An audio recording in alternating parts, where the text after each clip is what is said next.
What's poppin', YouTube? Hope everybody's having a wonderful day today. I have a meeting to get to in about 30 minutes, so I gotta leave in about 10, 15 minutes or so.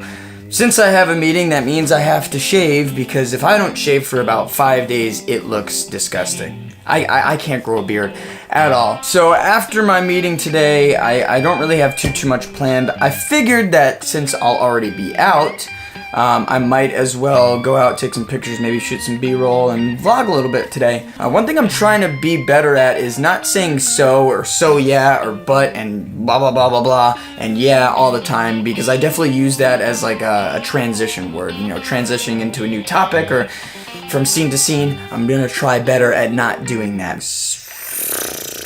stopped myself right there. I think it's about time to get this going. Let's do this.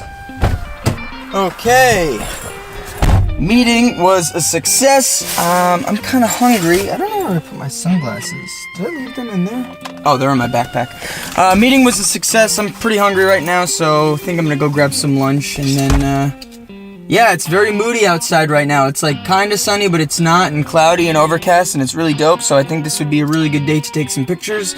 Don't know where to go, but let's go figure that out.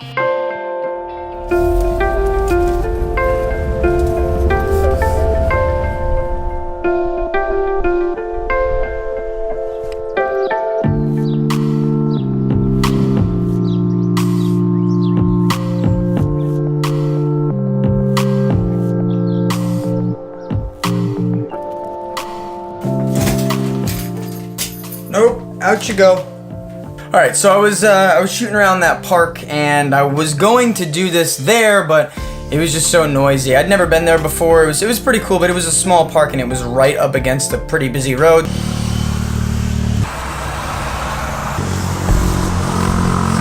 Today I wanted to talk about something that I feel like a lot of creators deal with. And what I'm referring to is just never being satisfied with your gear, or just thinking that if you had better gear, you'd be a better creator. But over the years, the more I've done this and the more I've created, I've started to realize that is less and less true. I've had conversations about this with fellow creators, filmmakers, photographers, and we've seen content produced by people who have the top of the line gear and their stuff just looks like crap. But I've also seen the flip side with creators and photographers and filmmakers who don't have top of the line gear, but they're able to produce some really awesome work. At the end of the day, if you can produce a better quality image than somebody who has the top of the line gear, then what?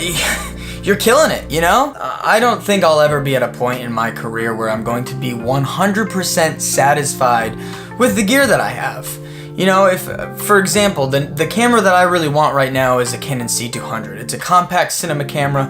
It produces some amazing visuals. But if I owned that camera, eventually I wouldn't be satisfied, and I would be like, you know, if I just had that camera. It's just a vicious cycle. In today's society, technology advances so quickly, and we really need to understand that. And because it advances so quickly, we have access to these amazing cameras. Like, when I first got into filmmaking, this camera right here, there was no way I would have been able to afford a camera that does what this camera does. There's no possible way. Back then, this didn't exist. Cameras like this did not exist. If you wanted a camera like this, you'd have to go get a very high production camera, and at that point, it's just like, yeah, no.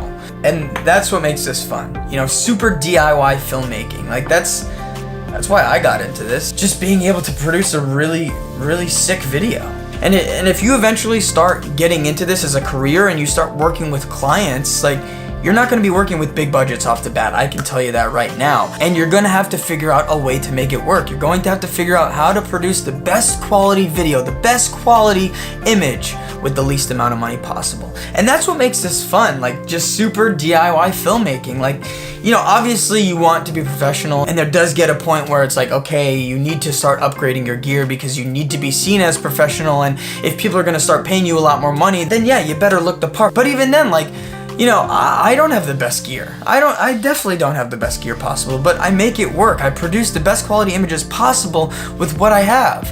And that's super important. And eventually, as time goes on, I upgrade and I buy more and I build up to it. And that's just how it works.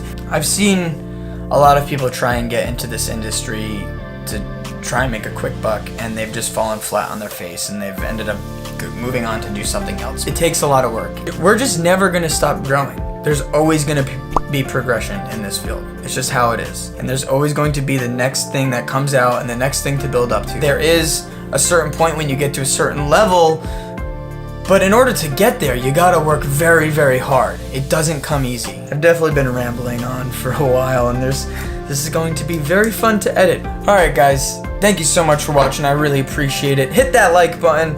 Leave a comment down below. If you aren't subscribed, definitely consider subscribing. Got a pretty cool thing going on here, not gonna lie. Hit that bell, get notified when I post a new video, and we'll see you soon. Peace!